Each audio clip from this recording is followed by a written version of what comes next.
നമസ്കാരം. ദേവാർപ്പണത്തിലേക്ക് എല്ലാവരെയും സ്നേഹത്തോടെ സ്വാഗതം ചെയ്യുന്നു. ദക്ഷിണ ഭാരതത്തിലെ പ്രശസ്ത തീർത്ഥാടന കേന്ദ്രങ്ങളിലൊന്നാണ് ദക്ഷിണ കൈലാസമായ ശ്രീ കൊട്ടിയൂർ മഹാദേവ ക്ഷേത്രം. ഒരിക്കലെങ്കിലും എല്ലാ ഭക്തരും പോയിരിക്കേണ്ട ഒരു ക്ഷേത്രമാണ് കൊട്ടിയൂർ മഹാദേവ ക്ഷേത്രം. അതായത് പ്രകൃതിയും മനുഷ്യനും ദൈവവും ഒന്നാകുന്ന സ്ഥലം. ക്ഷേത്രത്തിൻ്റെ ചരിത്രം ദക്ഷയാഗവുമായിട്ടാണ് ബന്ധപ്പെട്ടിരിക്കുന്നത്. ദക്ഷയാഗം നടന്ന സ്ഥലമാണ് കൊട്ടിയൂർ എന്നാണ് വിശ്വാസം.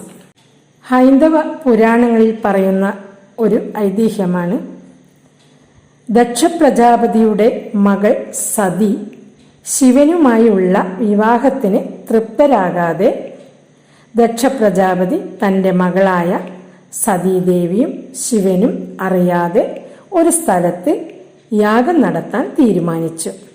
ദക്ഷന്റെ ഉദ്ദേശമറിയിക്കാതെ സതീദേവി യാഗഭൂമി സന്ദർശിച്ചു.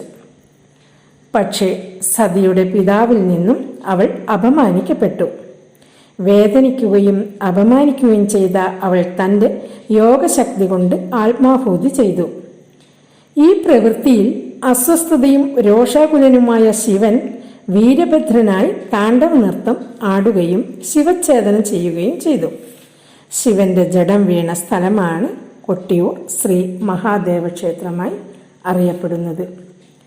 28 ദിവസം നീളുന്ന കൊട്ടിയൂർ ഉത്സവം ഐതിഹ്യപ്പെരുമ കൊണ്ടും ആചാരപ്പെരുമ കൊണ്ടും കേരളത്തിലെ മറ്റ് ക്ഷേത്രോത്സവങ്ങളിൽ നിന്ന് വേറിട്ട് നിൽക്കുന്നു.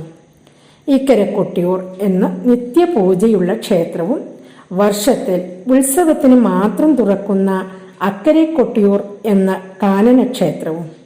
മഴക്കാലത്ത് നടക്കുന്ന ഉത്സവം, മഴയില്ലെങ്കിൽ മഴ അനുഗ്രഹം ചൊരിഞ്ഞെത്തുന്ന കൊട്ടിയൂർ. ബാവലിപ്പുഴയോരത്തുള്ള കാനന ക്ഷേത്രമാണ് കൊട്ടിയൂർ. മണിത്തറയിലെ സ്വയംഭു ശിവലിംഗവും വെള്ളത്തിലും കരയിലും ഉണ്ടാക്കിയ പർണശാലകളും ഒരു മഹായാഗത്തിൻ്റെ അനുഭൂതിയാണ് ഉണർത്തുക.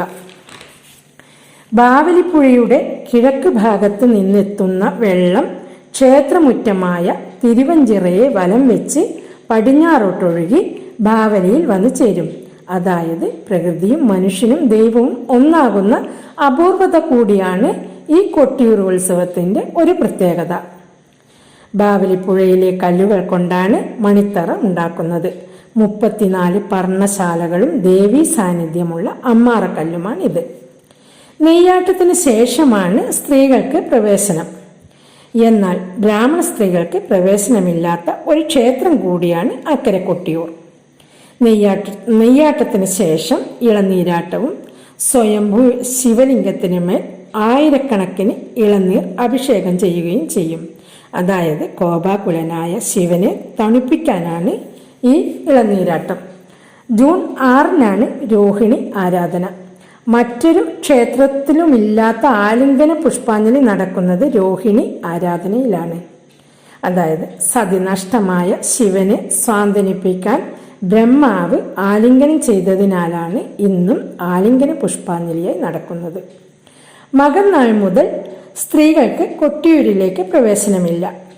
മകന്നാളിലെ കലം വരവോടെ പിന്നീട് 3 ദിവസം ഗൂഢപൂജകൾ നടക്കും. ദേവപൂജയും മനുഷ്യപൂജയും കഴിഞ്ഞാൽ ഭൂതഗണങ്ങളുടെ പൂജയാണ് ഇത്. ജൂൺ 17-ന് തൃക്കലശാട്ടം. പൂജ പൂർത്തിയാക്കാത്ത കൊട്ടിയൂരിൽ തൃക്കലശാട്ടത്തോടെ ഉത്സവം സമാപിക്കും. ബാക്കിയായ പൂജയിൽ നിന്നാണ് ഓരോ കൊട്ടിയൂർ കാലവും തുടങ്ങുന്നത്. അടുത്ത ഉത്സവകാലം വരെ അക്കരെ കൊട്ടിയൂർ മനുഷ്യ സാന്നിധ്യമില്ലാത്ത കാനന ഭൂമിയായി ശേഷിക്കും. സതിനഷ്ടമായ ശൈവ സങ്കല്പവും പേറി ഓടത്തണ്ടിൽ ഉണ്ടാക്കിയ അത്യപൂർവമായ ഓടപ്പൂവുമായിട്ടാണ് ഭക്തർ മടങ്ങുക. മഴ അനുഗ്രഹം ചൊരിയുന്ന മറ്റൊരു കൊട്ടിയൂർ ഉത്സവത്തിൻ്റെ കാത്തിരിപ്പായിരിക്കും അടുത്തത്. ഓം നമഃ ശിവായ.